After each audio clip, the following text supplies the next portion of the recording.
आत्माओं के लिए इस धरती की जरूरत होती है, उनको जल्दी क्यों ले लेते? क्योंकि जिनसे कितना थे गुरुदेव, अभी 61 वर्ष 62 में प्रवेश हुआ था। अब आप समझ सकते हैं, और इतनी में इतना विशाल खड़ा कर दिया, तो आचार्य भगवान अभी अगर 30-40 वर्ष और इस तरह को देते तो कितना विशाल संघ होता, आप कल्पना कर सकते हैं। और कितने आचार बनाते वो इस धरती पर, और कितने उपाध्याय बनाते। देखिए, वो उपाध्यायों की श्रृंखला भी बना के गए हैं। मैं आपको बतला दूं, आचार तो बनाए हैं उन्होंने इतने, लेकिन उन्होंने एक उपाध्याय भी 7 उपाध्याय पदवी प्रतिष्ठित करके गए हैं। वो मूलाचार में जो 5 पदों के संग सुशोभित होता है, जो परंपरा है, उसको भी उन्होंने पूरा किया है। आचार्य पद होता है, उपाध्याय पद होता है, गणधर होते हैं, प्रवर्तक होते हैं, स्तविर होते हैं। इन 5 पदों से शोभायमान करके गए हैं संघ के लिए ऐसे आचार्य भगवान। आगम की परंपरा, क्योंकि मुझे तो वो शब्द याद आ रहा है जब गुरुदेव ने अपने मुख से कहा कि मैं तीर्थंकर की आज्ञा के अनुसार, आगम की आज्ञा के अनुसार, क्या आस्था होगी गुरुदेव की, क्या सम्यक दर्शन, क्या सम्यक दर्शन। क्योंकि वो सम्यक दर्शन बोल रहा था, और क्या ज्ञान और चारित्र का संगम था, तीनों का संगम। कमलेश भैया, जब गुरुदेव के वो शब्द सुन लेंगे ना, अंतिम शब्द जो थे वो अमृत वाणी, तो आपके आंसुओं की धारा प्रवाहमान हो जाएगी कि ऐसे आचार्य भगवान, क्या जिन्हें ऐसा कौन सा ज्ञान हो गया था। और आप देख करके कहेंगे कि आचार्य भगवान ऐसे कैसे जा सकते हैं, और जिन्हें अद्भुत ज्ञान हो गया और वो सब कुछ कर दिया, त्याग करके और संलेखना समाधि ले ले पूर्णता आगम के अनुसार, और बैठे हुए हैं। जो चतुर्थ काल में जिसका वर्णन आता है, वो परंपरा का निर्वाह करने वाले गुरुदेव। तो आज गुरुदेव के कर कमलों से 13 को 13 की प्राप्ति हुई।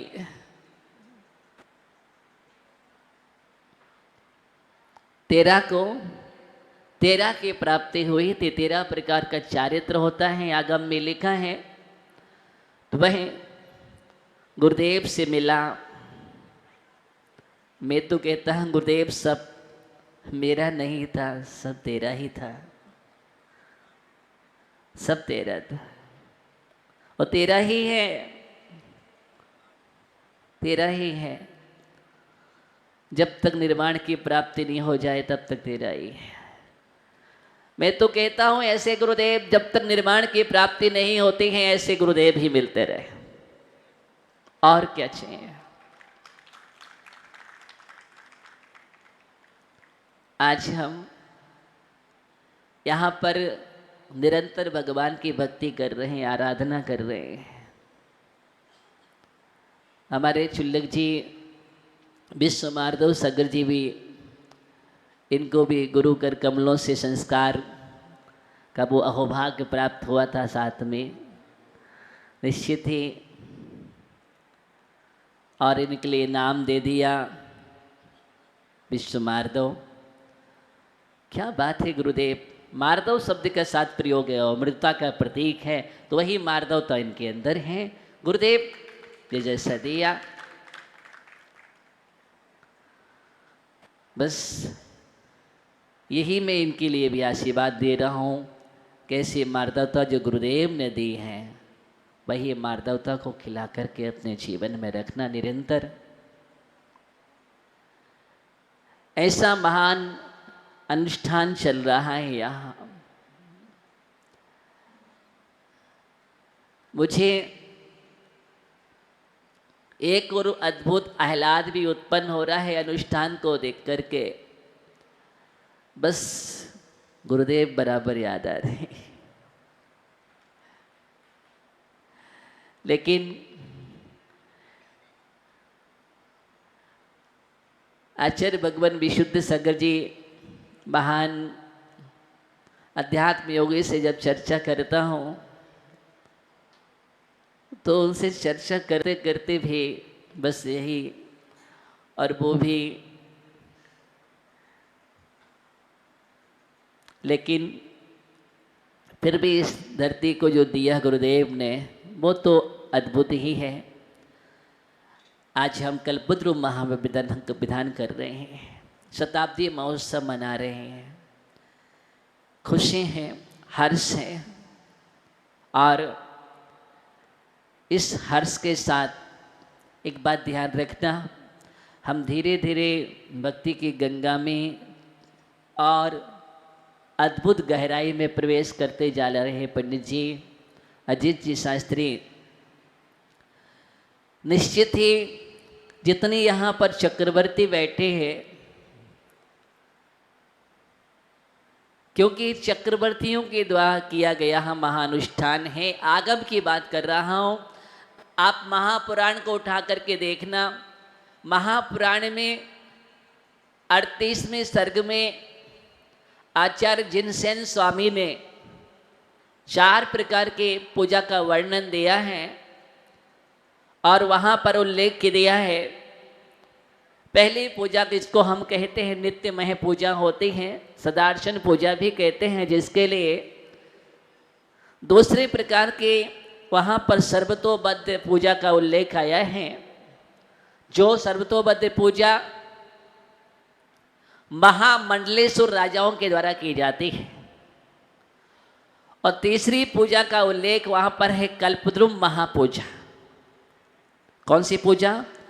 और चौथी अष्टांगा महापूजा। 4 का उल्लेख आया है और अन्य ग्रंथों में इंद्रध्वज महापूजा आदि आदि का उल्लेख भी आया है।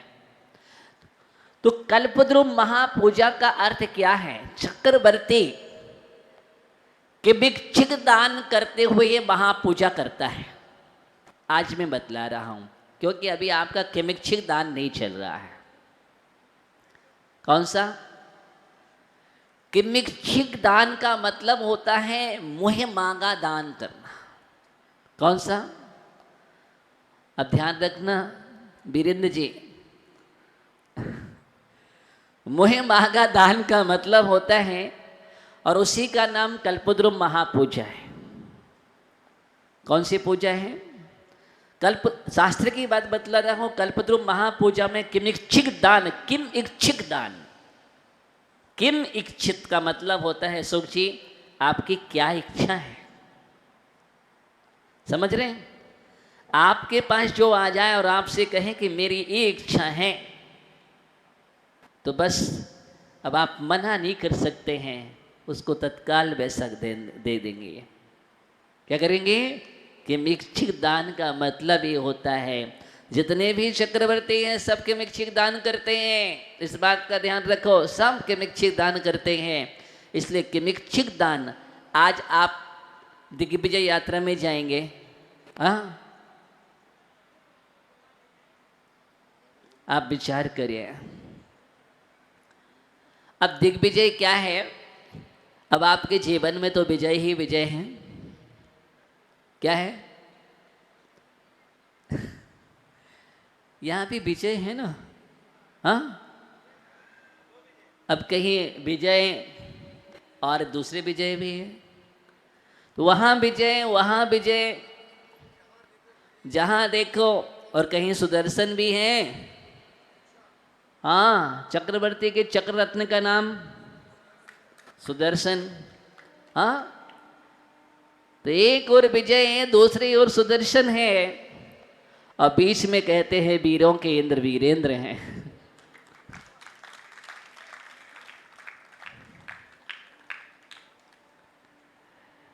और जहां जहां भी देखते हैं तो कहीं कहीं पारस दिखाई देते हैं, तो कहीं संजय देखते हैं, हाँ, तो कहीं अशोक दिखते हैं। बोले कोई शोक नहीं है जीवन में।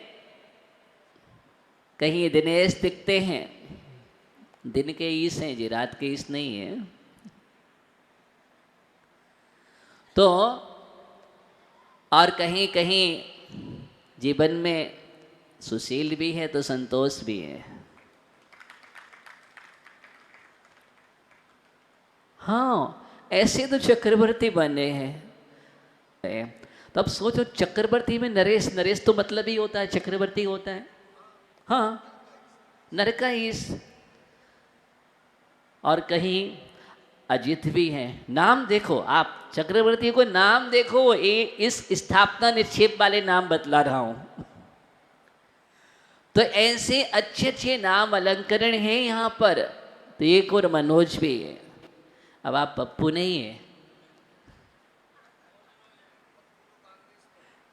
हाँ, क्योंकि आप चक्रवर्ती है। हाँ, तो एक सेठी है तो एक पांड्या है, मनोज। तो ऐसे चक्रवर्तियों से शोभायमान हैं। और भी हैं, मुझे ध्यान नहीं आ रहा। ये भी तो चक्रवर्ती बना। हाँ, रितेश, सब इनमें भी ईश लगा है। हाँ, आकाश, हवा। पंडित नाम तो देखो मुकेश पंडित जी, क्या नाम है। नाम भी अच्छे अच्छे नाम वाले थे और वही सब चक्रवर्ती बने। वाह, चुन चुन के लाए हैं आप। हाँ, ये भी आपका चुनाव भी बहुत अच्छा है, बहुत सुंदर सुंदर। आप भगवान की खूब पूजा करो, किमिच्छित दान का ध्यान रखना, ठीक है। आप किमिच्छित दान का आप अर्थ समझ सकते हैं। अब आप सोचना मत कहीं महाराज कुछ ना कह दें कि आज किमिच्छित दान की बात करी हो, कहीं महाराज कुछ ना बोल दें। तो आप किमिच्छित दान का मतलब ही होता है कि मना नहीं कर सकते, और वो भी समोशन में बैठे हैं। हाँ, अब उस समय तो बिना दान के अनुष्ठान होता ही नहीं, क्योंकि लिखा है कि किमिच्छित दान पूर्वक जो महापूजा की जाती है उसका नाम है कल्पद्रुम महापूजा।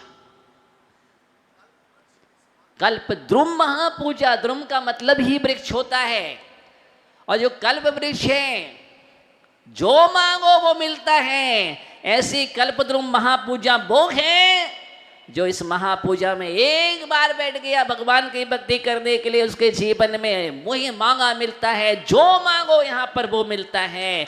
ऐसे फल को फलित करने वाली महापूजा का नाम कल्प वृक्ष या कल्पद्रुम महापूजा है।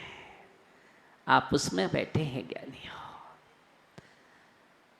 इसलिए जो चक्रवर्ती है, अब आपको बतला दो, निरंतर ही चारों प्रकार का दान करता है। कौन सा दान करता है? हाँ, चारों दान निरंतर करता है, प्रतिदिन करता है। चारों प्रकार के दान, आहार दान, औषध दान, शास्त्र दान, अभय दान, 4 प्रकार के दान करने वाला वो चक्रवर्ती होता है। और चक्रवर्ती हो, किसी ने कहा महाराज आपको पूरब से पश्चिम जाना है। एक बात बता रहा हूं महाराज, आपको पूरब से पश्चिम जाना है। ये ईस्ट से वेस्ट की यात्रा जो आपकी होने वाली है, वो वेस्ट यात्रा का संगपति कौन बनेगा? ध्यान देना, समझ रहे बात के लिए? इस वेस्ट यात्रा का संगपति कौन बनेगा? तो मुझे बड़ा आश्चर्य करके प्रश्न हुआ कि जब इतने बड़े बड़े चक्रवर्ती हमारे यहाँ बैठे हैं तो हम इस प्रकार की बात करें, क्योंकि चक्रवर्ती का मतलब किमिच्छित दान होता है। तो चतुर्वेद संघ को संगपति बनकर के विहार कराना, इससे बड़ा महान पुण्य का संचय तो कोई कर ही नहीं सकता है। ऐसा जीव ही कर सकता है। और आपने पढ़ा होगा शास्त्रों में, पुराणों में, कि कि बड़े बड़े जो राजा थे, महाराजा थे, बड़े बड़े श्रेष्ठी थे, नगर श्रेष्ठी थे, वो विशाल विशाल चतुर्भुज संघ की यात्रा कराते थे। पढ़ लो, शास्त्र उठा करके पुराणों में मिलेगा आपको, आगम की बात कर रहा हूं।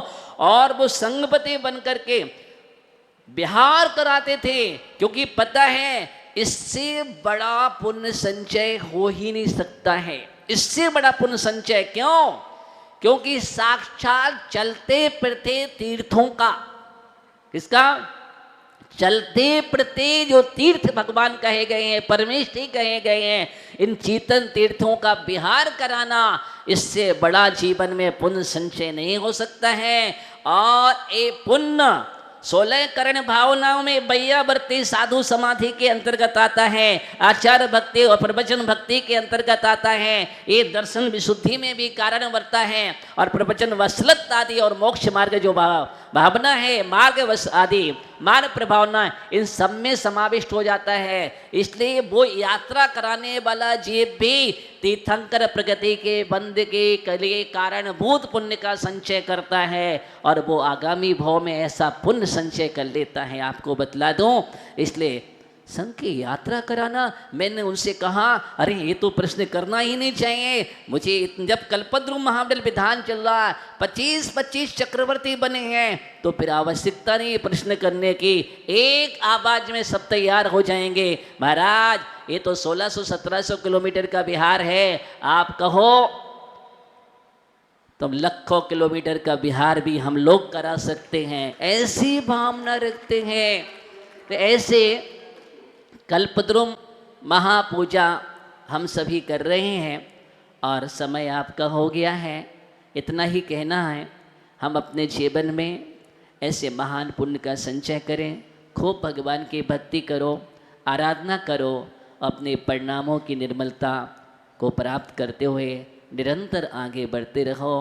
और मैं गुरुदेव के चरणों में बार बार सिद्ध श्रुत आचार भक्ति पूर्वक नमन करता हूँ कि भगवान हे गुरुदेव, बस यही भावना रखता हूँ कि अपने उस परम लक्ष्य जो आपने बतलाया था, उस मार्ग पर अविराम चलता रहूं, उसमें कोई बाधा उत्पन्न ना हो, कोई अंतराय ना आए, और मैं अपने लक्ष्य को निरंतर प्राप्त कर लूँ, उस साध्य को प्राप्त कर लूँ जिस साध्य के लिए रत्नात्रय धारण किया जाता है। हे आचार्य भगवान विशुद्ध सागर जी महाराज, आपके चरणों में भी नमन करता हूँ। आपकी विशुद्ध वर्णाओं का संचार निरंतर होता रहे, और विशुद्ध आभा की प्राप्ति निरंतर होती रहे, आपका आशीर्वाद मिलता रहे, ताकि मैं भी उस विशुद्ध वर्णाओं के साथ विशुद्धि की साधना करते हुए शुद्ध केवल ज्ञान को प्राप्त कर सकूं। इसी भावना के साथ ओम नमः सिद्धेभ्यः।